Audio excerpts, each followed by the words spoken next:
সাঁওতালি ভাষা সংবিধানের অষ্টম তফসিলে অর্থাৎ 8 শিডিউলে অন্তর্ভুক্ত হয়েছিল এবং এই দিবসটিকে প্রতি বছর সেই ভাষা দিবস হিসাবে আজকের দিনটিকে পালন করা হয়।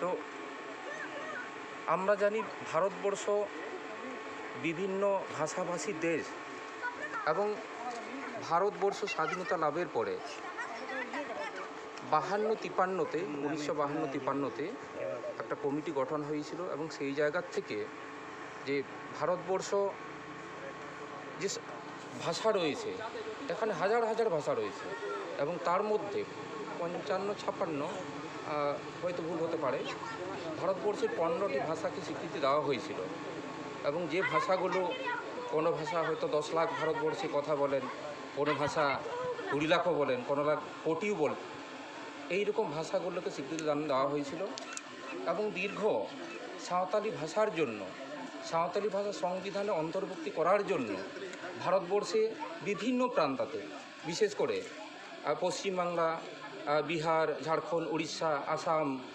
বিভিন্ন জায়গার থেকে, বিভিন্ন রাজ্য থেকে সাঁওতালি ভাষাকে অষ্টম তফসিলে অন্তর্ভুক্ত করার জন্য আন্দোলন চালানো হয়েছিল এবং এই ভাষা একমাত্র ভাষা যেটা ভারতবর্ষে যে ভাষাগোষ্ঠী রয়েছে, মূলত 4টা রয়েছে এখানে: ভোটচিনীয়, অস্ট্রিক, দ্রাবিড় এবং ইন্দো ইউরোপীয়।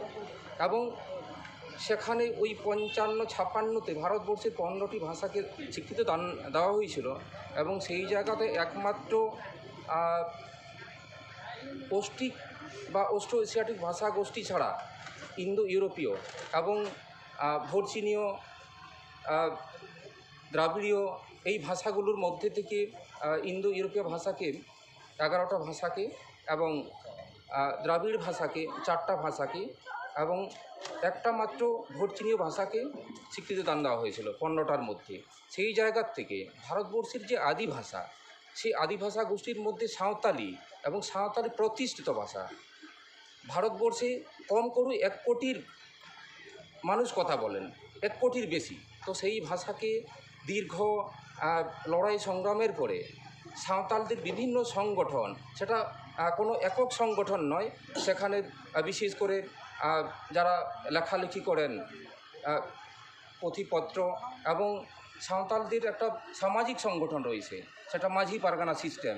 সেই মাঝি পারগানা সিস্টেমের লোকরা বিভিন্ন গ্রামে, যেটা 50 জন বলা হয়, মাঝি, গোডেত, জগমাঝি, পারানি, তাদের নেতৃত্বে এই ভাষা আন্দোলন এবং বিভিন্ন সংগঠনের মাধ্যমে এবং সেই জায়গাতে বিভিন্ন রাজনৈতিক নেতাদেরও সেখানে কিছু সহযোগিতা পাওয়া গেছে, যেটা 22শে ডিসেম্বর আজকের দিনে ভারতবর্ষের সংবিধানে যেটা অষ্টম তফসিলে অন্তর্ভুক্ত করার জন্য তারা সবাই এগিয়ে এসেছেন এবং সেই দিনটিকে স্মরণ করার জন্য আজকের দিন। আপনার নাম? আমার নাম সুনীল কুমার মান্ডি। কোন জায়গার উপরে? এটা হচ্ছে ওদরজুয়া। হ্যাঁ, এটাকে আবার আমাদের বিনপুর 2 এর মধ্যে যেটা 10টা অঞ্চল রয়েছে, জিপি রয়েছে, তার মধ্যে শিমুলপাল অঞ্চল, এবং সেই শিমুলপাল অঞ্চলের মধ্যে এখানে 33টা গ্রাম রয়েছে। সেই 33টা গ্রামকে নিয়ে এটাকে পীড় করা হচ্ছে। এটা হচ্ছে হরিহর পীড়। আপনার বাড়ি? আমার বাড়ি হচ্ছে ঠাকুরান পাহাড়ি।